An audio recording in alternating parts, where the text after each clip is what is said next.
କାହିଁକି କୁହନ୍ତି ଗୋମାତା? ଏହା ହେଉଛନ୍ତି ଅଧିକ ପବିତ୍ର, ଜଗତର ଆଧାର ଏବଂ ଦେବତାମାନଙ୍କର ମାତା।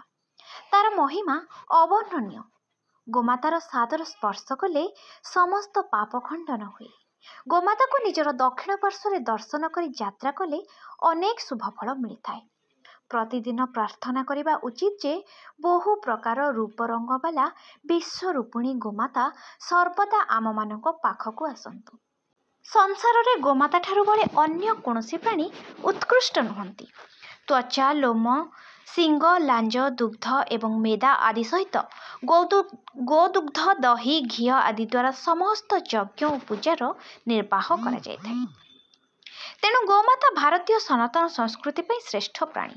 ଭାରତୀୟ ସଂସ୍କୃତିରେ ଗୋସେବାକୁ ଏକ କର୍ତ୍ତବ୍ୟ ରୂପେ ମନାଯାଇଥାଏ।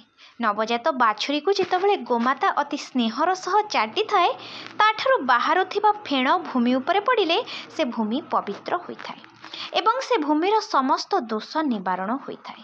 ଏହା ମଧ୍ୟ କୁହାଯାଇଛି ଯେ ଯେଉଁଠି ବସି ନିର୍ଭୟଣ ପୂର୍ବକ ଶ୍ୱାସ ପ୍ରଶ୍ୱାସ ନେଇଥାଏ, ସେହି ସ୍ଥାନର ସମସ୍ତ ପାପ ତାପ ବିଖଣ୍ଡିତ ହୋଇଥାଏ।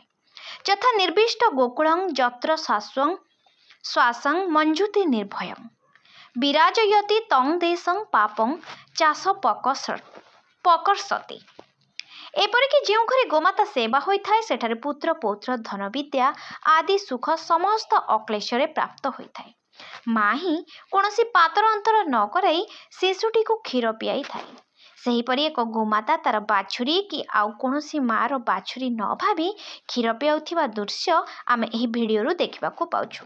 ହୁଏତ ଆଜି ପର୍ଯ୍ୟନ୍ତ ଏହା କେହି ଦେଖିନଥିବେ। ପ୍ରତ୍ୟେକ ପ୍ରାଣୀ ଯଦି ମାତୃହୀନ ହୋଇପଡ଼ନ୍ତି, ଉକ୍ତ ମା ଛେଉଣ୍ଡ ପ୍ରାଣୀ କେବଳ ସେହି ଗୋମାତାର କ୍ଷୀର ପିଇ ହିଁ ବଞ୍ଚିପାରିବ। ଏଥିପାଇଁ ଆମେ ଗାଈକୁ ଗୋମାତା କହିଥାଉ। ଗାଈ ହିଁ ଏକମାତ୍ର ପ୍ରାଣୀ ଯିଏ ଅମ୍ଳଜାନ ନିର୍ଗତ କରିଥାଏ, ଯାହାକି ମଣିଷ ନିଶ୍ୱାସରେ ନେଇଥାଏ। ତେଣୁ ସେ ହେଉଛି ଗୋମାତା। କେବେ ଭାବିଛନ୍ତି ଅନ୍ୟ କୌଣସି ପ୍ରାଣୀ କ'ଣ ପାଇଁ ଅମ୍ଳଜାନ ନିର୍ଗତ କରିନଥାନ୍ତି? ମଣିଷ ପ୍ରତ୍ୟେକ ଜରୁରୀ ଜିନିଷ କେବଳ ଗୋମାତା ପୂରଣ କରିଥାଏ। ଯେମିତି କଦଳୀ ଗଛର ପ୍ରତ୍ୟେକ ଜିନିଷ କାମରେ ଲାଗେ, ସେହିପରି ଗୋମାତା। ତେଣୁ ଯେଉଁ ମାଆର କ୍ଷୀରରେ ଆମେ ବଢ଼ୁ, ଯାହାର କ୍ଷୀରରେ ଆମେ ପ୍ରତ୍ୟେକ ଔଷଧୀୟ ଗୁଣ ପାଇଥାଉ। କିଛି ବ୍ୟକ୍ତି ଥରେ ଥରେ ପ୍ରଶ୍ନ ଆମକୁ କରନ୍ତି, ଗାଈ ଯଦି ମାତା, ଷଣ୍ଢ କ'ଣ ତମ ବାପା? ଏପରି ଅନେକ ପ୍ରଶ୍ନ ଶୁଣିବାକୁ ମିଳିଥାଏ। କୁହନ୍ତି ଏହି ହିନ୍ଦୁମାନେ ଗୋମାତା ମଲା ପରେ ଜେସିବିରେ ନେଉଛନ୍ତି। ହଁ ଆଜ୍ଞା, ଏହା ସମ୍ପୂର୍ଣ୍ଣ ସତ। ଓଜନକୁ ଆଖି ଆଗରେ ରଖି ନିଅନ୍ତି ଆଜ୍ଞା, କିନ୍ତୁ ଫୋପାଡ଼ି ଦିଅନ୍ତିନି। ଏମିତି ବି ମଣିଷର ମୃତଦେହକୁ ଯାନରେ ନିଅନ୍ତି। ଯେଉଁ ଧର୍ମ ମଣିଷ ତାକୁ ମାତା ଭାବୁନାହାନ୍ତି, ଥରେ ଭାବ, ତମେ କ'ଣ କେବେ ସେହି ଗୋମାତାର କ୍ଷୀର ପିଇନ? ଯେଉଁ ପ୍ରାଣୀଠାରୁ ଆମେ ବଞ୍ଚିବା ପାଇଁ କ୍ଷୀର ପିଇଥାଉ, ତାକୁ ମା କହିଲେ ଅସୁବିଧା କ'ଣ?